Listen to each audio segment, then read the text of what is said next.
Thank you very much for joining us, Toby. It's a real treat. Yeah, it's a pleasure. It's nice to talk to people at this stage. So, where in the world are you right now? I'm in my garage in Sandringham in Auckland. I feel really lucky that before this all went down, we moved into a new house about a year ago and went to a lot of effort to transfer the old garage into a working studio. So my wife's got a desk here, she does jewellery stuff, and then I've got a drawing desk here as well. But it's nice to have some self-contained workspace that the kids are inside or whatever, I can try and knuckle down out here. And what are you doing with your time during the lockdown? Um, I've been really busy actually. Like I've been working pretty much night and day as much as I can, trying to look after myself too, but I've been working a lot. I've been doing lots of graphics for Siouxsie Wiles. We've been collaborating with Dr Siouxsie Wiles with the spin-off, um, sort of helping her translate some of her ideas into sort of accessible visual formats. And then on top of that, I've been working on a few other little bits and pieces too, just trying to keep up with my day job. I do half drawing for sort of personally directed drawing, and then quite a lot of commercial illustration work too, which some of that's dropped away and some of that is ongoing. Have you been reading or watching television? And if so, are you finding yourself drawn to dark apocalyptic stories or just light escapist fluff? I've been on the fluff end actually. I've been making my way through again. I've seen them all before, but making my way through all the Miyazaki movies, bit by bit, and introducing the kids to them too, which has been quite fun. It's really fun seeing them through fresh eyes through them. That's just the sort of magic work again. It's been really fun. So yeah, more drawn to the sort of light, distracting stuff. Not some of those films are not super light, but yeah, I used to listen to lots of true crime podcasts when I was drawing, and I can't stomach those at the moment. They're just making me too tense. I don't really need to be more tense at the moment. Trying to stay calm and clear-headed as much as I can, I guess. Yeah. So the graphics you've been doing with Siouxsie Wiles for the spin-off, Yeah. um, how did that start? What was the process of you two being put together?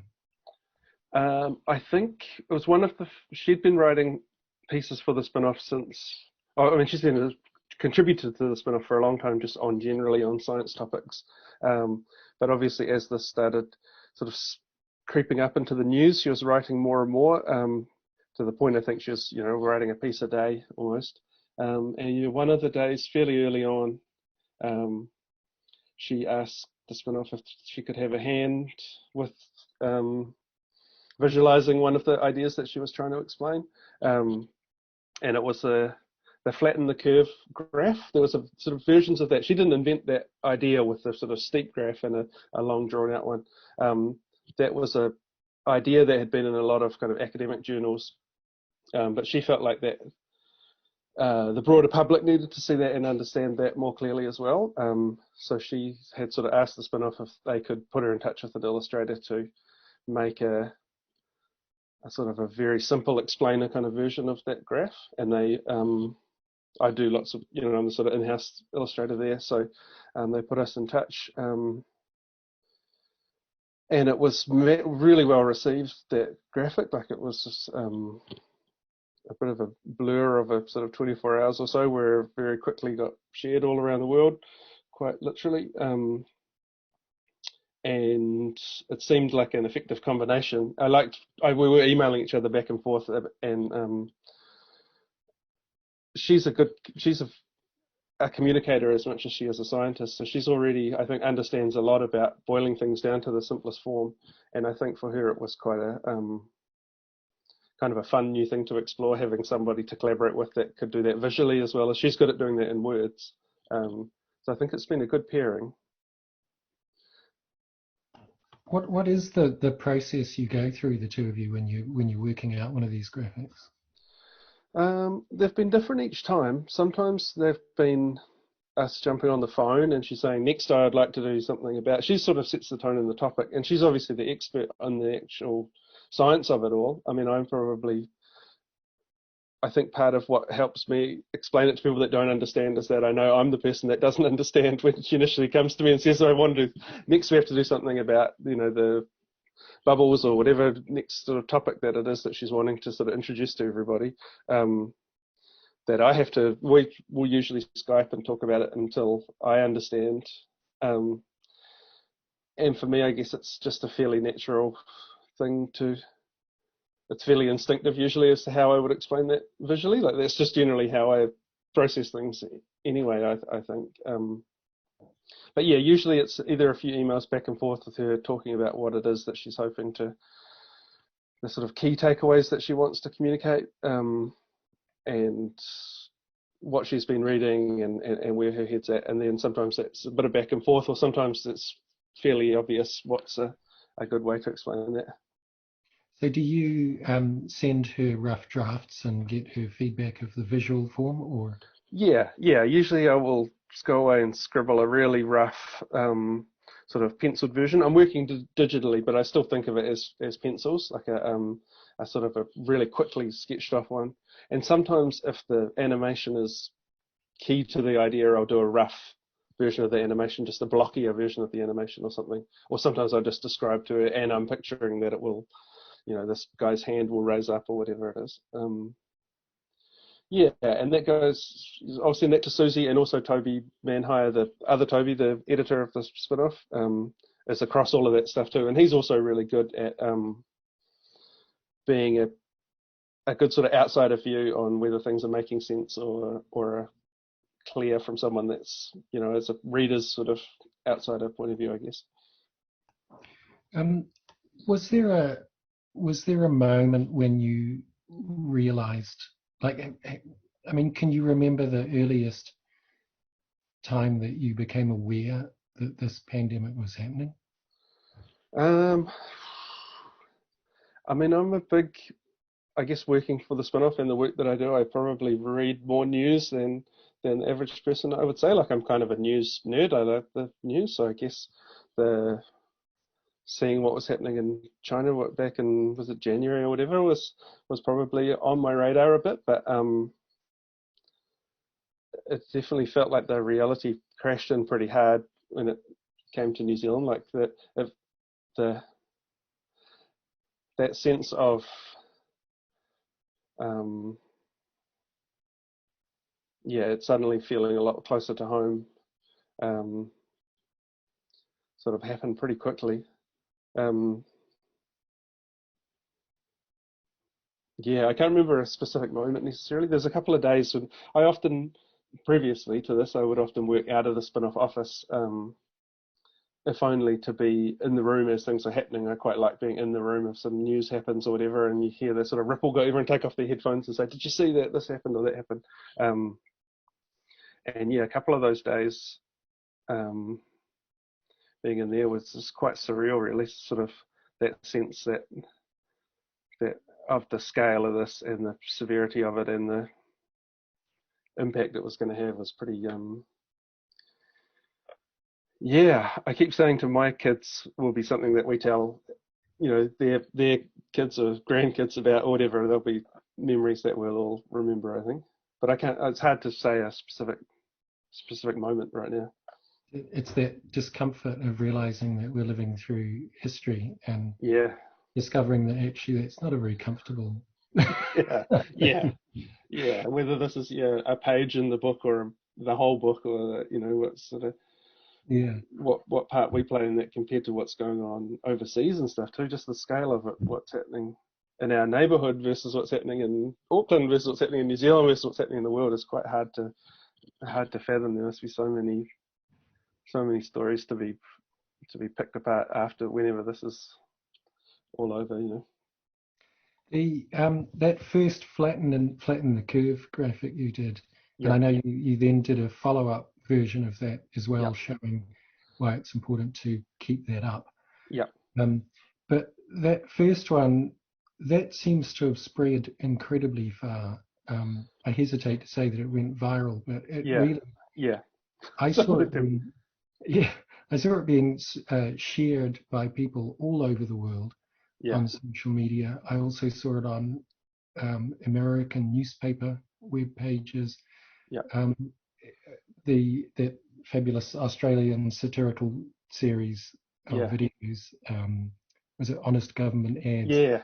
They They did used a it in good there. use of it. Yeah, that was Yeah, great. and then it felt like there was that extraordinary moment when, in the press conference, the Prime Minister held Yeah. up your graphic. Unfortunately, printed on Yeah. paper, so you couldn't see.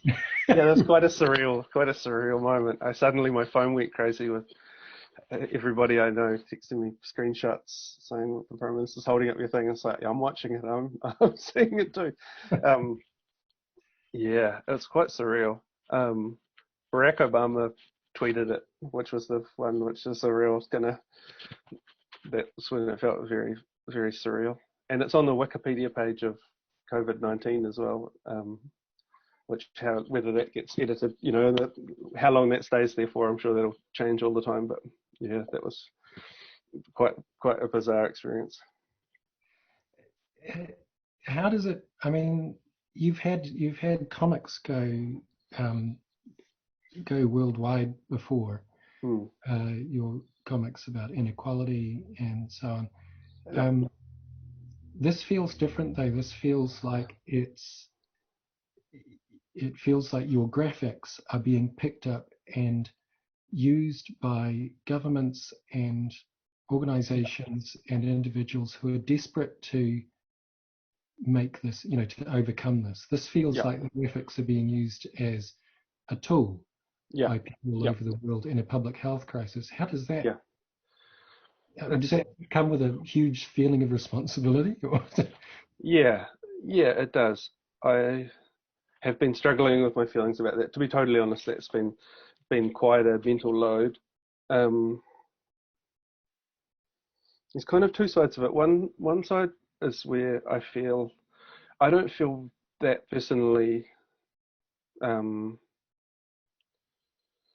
I feel like, yeah, they're of a moment and they're sort of filling a hole that needed to be filled. There's obviously a massive, like you're saying, a real desire for clear information in a very confusing time. I think it's really critical, more than ever. It's sort of critical for things to be clear, which I think is what we've done with lots of those.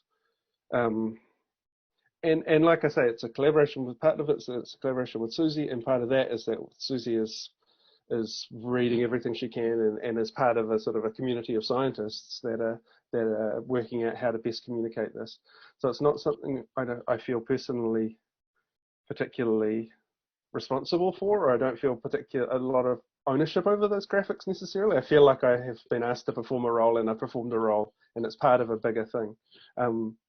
So it's different, I think, the feeling to some of the other work that I've done where it is more my personal creation, where it doesn't feel like it's my personal. I don't feel a great sense of personal ownership, I suppose, of it, but yet at the same time feeling this responsibility. And there's been,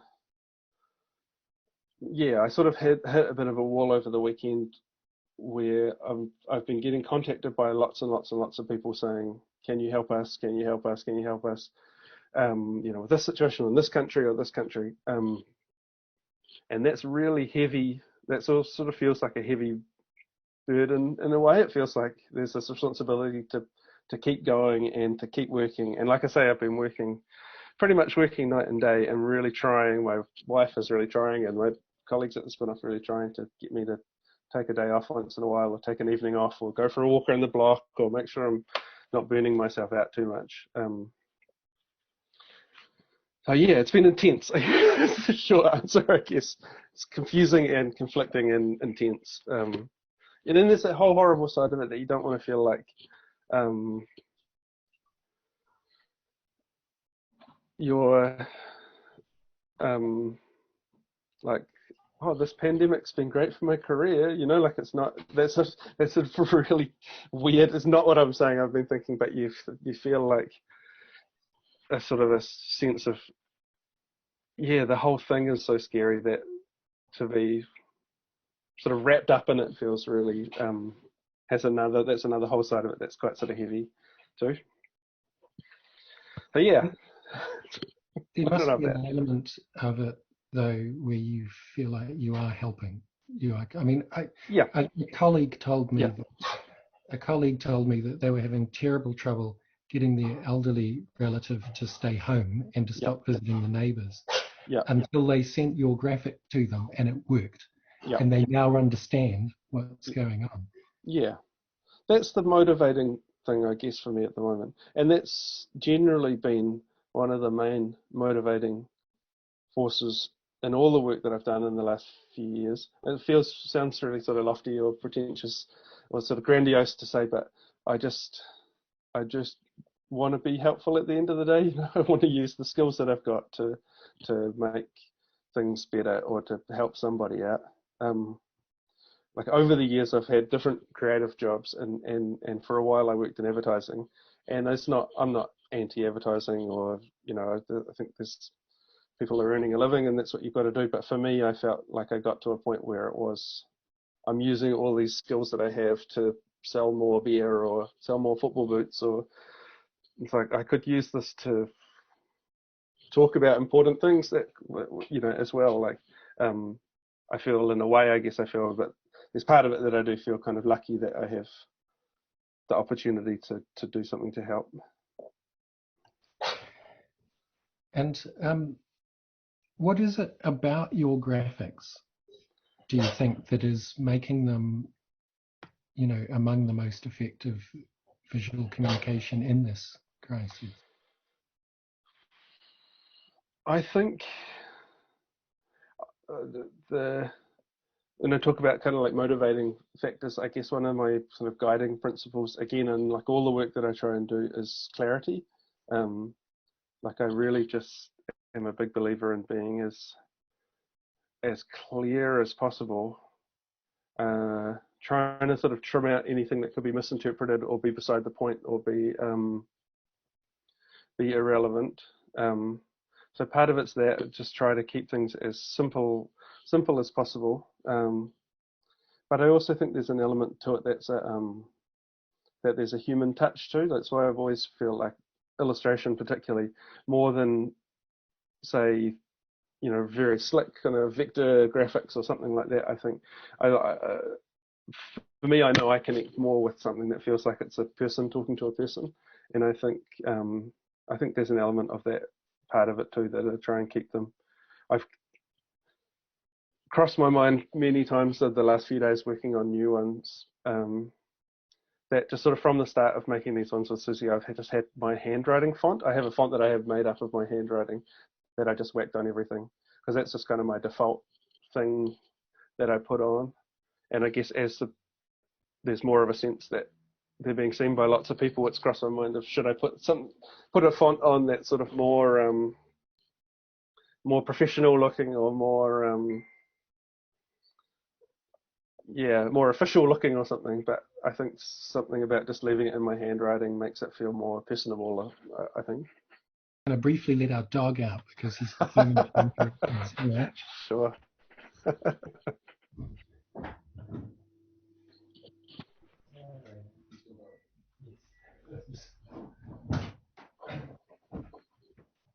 That's the joys of what we're doing now, doing everything from home.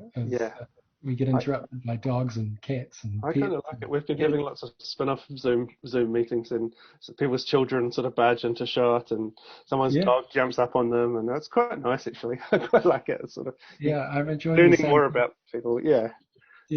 And also either you get to see where they live, or you get to see their very cool virtual background that they've chosen. There's some sharing going on, and either way, So you mentioned before that you had lots of people contacting you and wanting to use the graphics and so on. And I noticed when I emailed you that you've got an auto reply at the moment, which says, if you want to use the graphics, here's how you can. And I see that you and Siouxsie had released them under a Creative Commons license. What was the thinking behind that? Well, that's mostly from Siouxsie, and I think that is a sort of a general philosophy that she has about all of her work. which to me is it's slightly a foreign concept. I mean, I think for illustrators, there's always people have quite a sense of ownership over things, like don't rip me off and don't share it without, that's my livelihood, so don't rip it off. We all moved, it was all moving so quickly that Siouxsie was like, everything I do is Creative Commons, so is it cool if it's Creative Commons? I just sort of threw it on there and sort of kept running, really, where everything's happened so fast. But it's been an interesting thing to learn about that. It's a sort of a slight shift in philosophy for me, but now I wonder if I will put other things out like that too. I mean, not everything works like that. There are things that, publish a book or whatever, you can't feel like anyone can steal this book, but in terms of sharing information like that, when the goal is that you want the information to be spread, it seems to make sense to make that as simple as it can be. There's people that have sort of taken things and redesigned them and shared them without attribution or without kind of observing they're very brief. It's basically you can share and reuse, but leave the credit on, or note if you've altered it. It's basically the stipulations, which are not, I wouldn't think are that hard to stick by, but the Australian government and the Argentinian government and the German government have all made sort of versions adapted into their official branding. It's been interesting to see how each country's version of it looks too. The German one is so German, it's very funny. It's very modern and clean. And that's been quite bizarre to have something like that happen and it not be the strangest thing that's happened to me in the day. It's like the Australian government has used my work and it was just like everything's so weird right now that it's kind of like, okay, nothing's weird when everything's weird. Yeah, I'm glad that we short answer I guess is I'm glad that we did that Creative Commons thing. I think it's quite a generous thing of Siouxsie to do, and I like it. Have you noticed any other comics and cartoons about the outbreak that from around the world that have impressed you or struck you? I mean, either because they're particularly effective, or maybe because they seem terrible. Yeah, I've seen a few things floating around. There's some memes and stuff which I sort of think there's some overlap between cartooning and memes. It's essentially the same kind of, words and images, quick impact kind of thing. I can't think of any notable ones off the top of my head. You can send me links later. Yeah, if I think of them, I'll send you some links. I think there's probably a few good things going around. I think the one that impressed me early on, was a Washington Post story that had sort of it wasn't necessarily cartooning even, it's more like, I don't even know what you call it, little animations of modeling the spread of that had little dots floating around in a thing. That was very cool. Like that was a really good and really effective way of explaining an idea that is very hard to do, as I'm demonstrating, hard to do in words. But when you saw it, it was like, okay, that makes sense. Yeah. Did you see there were two sets of comics that came out of Singapore, one of them drawn by Sunny Liu. Oh, I haven't seen that. I love Sunny's stuff. Yeah, he's great. Yeah, I'll send you links. They were both very interesting. Okay. Yeah. Very different to what you're doing, and they don't just spread as far. I love Sarah's comics too. I've been enjoying those. That's a really important side to it. This sort of the personal side to what we're all going through. I think will be really valuable to look back on those documents. And I actually emailed Sharon Murdoch this morning too, saying we were emailing about something else, but saying to her that I think the cartoons that she's been doing she always does this, and now it's sort of equally important now, and I'm really conscious of it because it's different to what I'm trying to do. Is what we've been trying to do is the real nuts and boltsy, how the virus works and how we need to be safe. But her comics have all been about the sort of emotional side of what's going on, and about warmth and about kindness and about looking after each other. And I love that there's a way that those ideas are being communicated to. Like that's not been our brief, but that the fact that I've been doing it that way, the more sciencey sort of angle makes me equally appreciative of people that have been talking about it from an emotional point of view too. Like I found those really moving, lots of Sharon's cartoons. The cover that she did with the hearts coming out of all the houses probably helped a lot of people that day, in a very scary day. Yeah. One of the ones that you've done, which I found very moving, partly because it was very upbeat and very, very New Zealand. Yeah. Was the alternative greetings. Yeah, I like that one too. That was fun to do. And I've seen that cited all over the place. I think people really responded to that on an emotional level because it felt like that was us, it's our community. Yeah. Well, I saw people sharing that overseas too, which I'd love to see that through a non-New Zealander's eyes, because I felt like that was very Kiwi, that one. They were all Kiwi's responses to me. Yeah. Perhaps a few years from now, all across Europe, people will be greeting each other by going. So, have you? Are there other comics that you're trying to work on at the moment that you haven't been able to? I probably shouldn't say too much about it, but I've been working on a book that until recently I thought was still happening, but it's now been sort of put on hold. Which is, it sort of makes sense. I can see why. It was going to come out later in the year, but I had been sort of juggling that and the spin-off stuff over the last couple of weeks, which in a way was kind of nice. It was kind of nice to be drawing something. It's completely unrelated to anything that's going on. It's quite a personal. It's quite it's about me and my family. It's sort of a diary kind of thing. So it was nice in a way. I didn't mind, and I think I might still try and keep doing some drawing that's just for me, or just for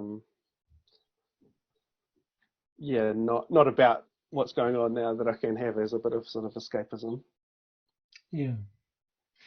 I wanted to ask, have you been designated an essential service yet? I think media sort of. I think I would scrape in under media, but I don't really need to be going anywhere. I've been just sitting here at the desk drawing. Really, I would a few trips to the supermarket and walks around the block, but I haven't gone too far. Even if you rush down to the art supply shop to get more ink. I guess that's the advantage of working digitally. Yeah. I work on a Syntec which died. I had the same one for about 5 years, and it died about a month ago. And I just got a new one before lockdown started. And I was thinking last night how fluky that was, because if my Syntec had died, I'd been a bit pretty stuck trying to get a new one right now. But I've figured something out. I've got an iPad and stuff I can work into, but you could probably appeal to the Prime Minister, and I think they'd sort something out for you. My last question is, what are you looking forward to most when the pandemic's over? Oh man, I'll probably get upset thinking about this. I've been missing my family lots. Like the rest of my family, they all live in Napier, and they're all we've been in contact lots, probably more so than we usually are. There's been lots of my dad's been making videos for the kids, reading stories, and there's a sort of creative side of him that I've never seen before coming through, which is amazing. He's got this pirate character that he's been doing. It's just this coolest thing. We've been having lots of sort of video chats and things, but I think just seeing them will be the thing. That's the biggest one, I guess. Fabulous. Look, thank you so much, Toby, for taking some time out of what is probably a complicated, crazy, busy day. That's cool. It's nice. It's really nice to chat, actually. It's nice to stop and have a moment to talk to someone.